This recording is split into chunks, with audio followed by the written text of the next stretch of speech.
அனைவருக்கும் வணக்கம். கடந்த 10 ஆண்டுகளில் உலக நாடுகளில் அதிகப்படியான பொருளாதார வளர்ச்சி கண்ட நாடாக இந்தியா இருப்பது IMF வெளியிட்ட தகவலில் இருந்து தெரிய வந்துள்ளது.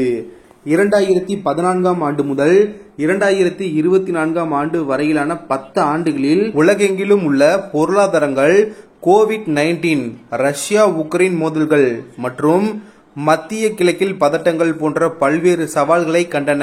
இது உலகளவில் பொருளாதார வளர்ச்சியை பாதித்தது. சர்வதேச செலாவணி நிதியம் முக்கிய நாடுகளின் மொத்த உள்நாட்டு உற்பத்தியை உன்னிப்பாக கவனிக்கிறது. உலகின் மிகப்பெரிய பொருளாதார நாடான அமெரிக்கா தொடர்ந்து வளர்ச்சி அடைந்து வந்தது. 2014இல் மொத்த உள்நாட்டு உற்பத்தி அதாவது GDP $17.6 டிரில்லியன் இருந்தது. 10 ஆண்டுகளில் 63.5% வளர்ச்சி அடைந்து தற்போது $28.8 டிரில்லியன் எட்டியுள்ளது. இந்த வளர்ச்சிக்கு தொழில்நுட்ப முன்னேற்றங்கள், திறமையான பணியாளர்கள், ஸ்திரமான அரசியல் சூழல் தான் காரணமாக கருதப்படுகிறது. சீனா இன்னும் வேகமாக வளர்ந்தது. 2014இல் $10.5 டிரில்லியன் GDPயுடன் துவங்கிய சீனா தனது பொருளாதார உற்பத்தியை 76.1% அதிகரித்து தற்போது $18.5 டிரில்லியன் வளர்ச்சி கண்டுள்ளது. ஐரோப்பாவின் மிகப்பெரிய பொருளாதார நாடான ஜெர்மனி 2014இல் $3.89 டிரில்லியன் இருந்து தற்போது $4.59 டிரில்லியன் வளர்ச்சி அடைந்துள்ளது. கடந்த 10 ஆண்டுகளில் 4வது இடத்தில் இருந்து 3வது பெரிய பொருளாதார நாடாக மாறியுள்ளது. அதே நேரத்தில் 4வது இடத்திற்கு ஜப்பான் சரிவை கண்டது. ஜப்பானின் மொத்த உள்நாட்டு உற்பத்தி 2014இல் $4.9 டிரில்லியன் இருந்தது. தற்போது $4.1 டிரில்லியன் சரிவு கண்டது. 2014இல் $2 டிரில்லியன் GDPயுடன் இருந்த இந்தியா தனது பொருளாதாரத்தை 10 ஆண்டுகளில் கிட்டத்தட்ட இரட்டிப்பாக்கும் நிலைக்கு முன்னேறிவிட்டது. தற்போது $3.9 டிரில்லியன் உள்ளது. இது 93.1% உயர்வாகும். 2014இல் 10வது இடத்தில் இருந்த இந்தியா தற்போது 5வது பெரிய பொருளாதாரம் என்ற இடத்திற்கு முன்னேறி உள்ளது. இந்த விரைவான வளர்ச்சிக்கு இளைஞர்கள், பொருளாதார சீர்திருத்தங்கள் மற்றும் வளர்ந்து வரும் தொழில்நுட்பங்கள் தான் முக்கிய காரணம். பிரிட்டன் கடந்த 10 ஆண்டுகளில் 5வது இடத்தில் இருந்து 6வது பொருளாதாரம் என்ற இடத்திற்கு சரிந்தது. 2014இல் $3.7 டிரில்லியன் இருந்த அதன் GDP தற்போது $3.5 டிரில்லியன் சரிவடைந்துள்ளது. தற்போது பிரான்ஸ் $3.13 டிரில்லியன் உடன் 7வது இடத்தில் உள்ளது. நாட்டின் GDP கடந்த 10 ஆண்டுகளில் 9.6% உயர்ந்துள்ளது.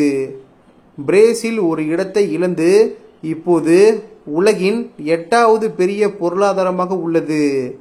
இதன் GDP 10 ஆண்டுகளில் 5.1% சரிந்துள்ளது.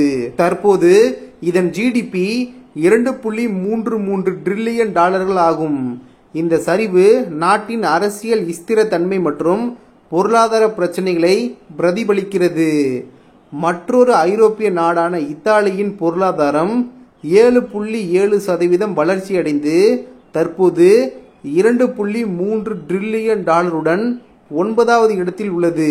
கனடாவும் 24.2% வளர்ச்சி அடைந்து ஒரு இடம் முன்னேறி $2.24 டிரில்லியன் உடன் 10வது பெரிய பொருளாதார நாடாக முன்னேறியுள்ளது.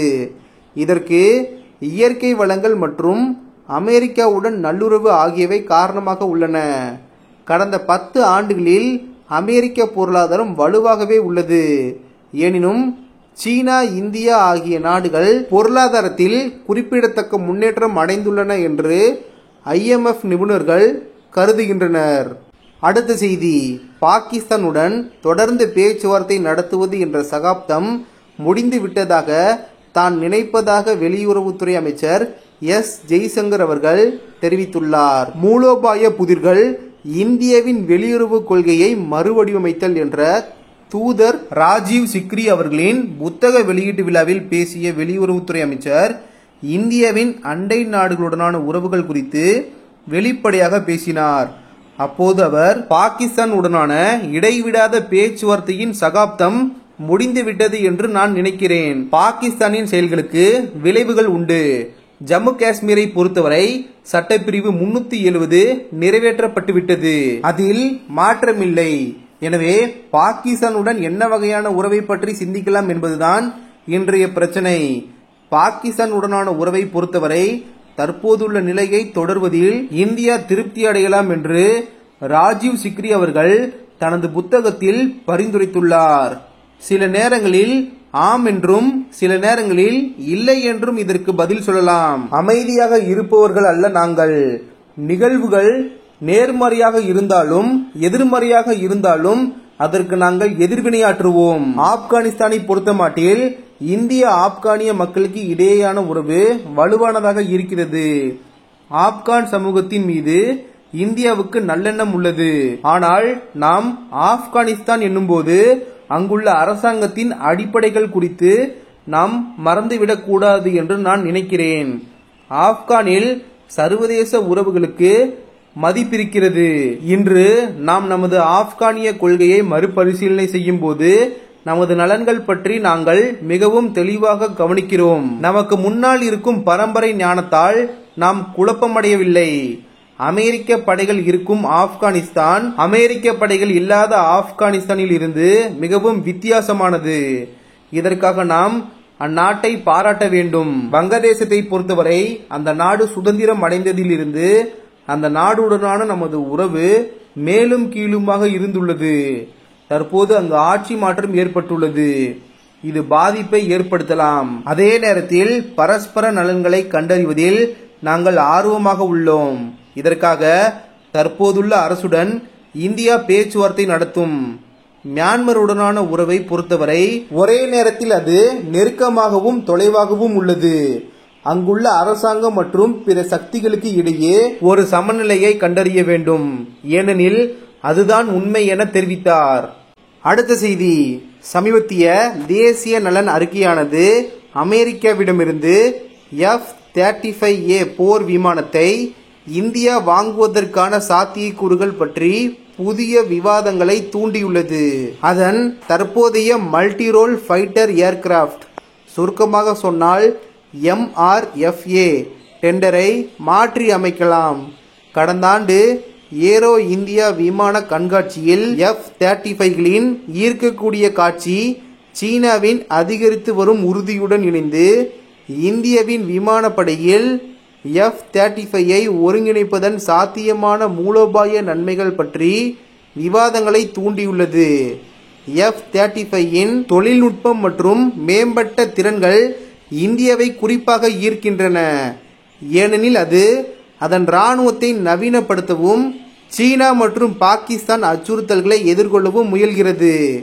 எவ்வாறாயினும் F-35ஐ வாங்குவது இந்தியாவிற்கு குறிப்பிடத்தக்க மாற்றத்தை பிரதிபலிக்கும். கூடுதலாக இந்திய விமானப்படை அதன் உள்நாட்டு மேம்பட்ட நடுத்தர போர் விமானத்தின் ஆம்கா திட்டத்தின் மேம்பாட்டிற்கு முன்னுரிமை அளிப்பதாக தெரிகிறது.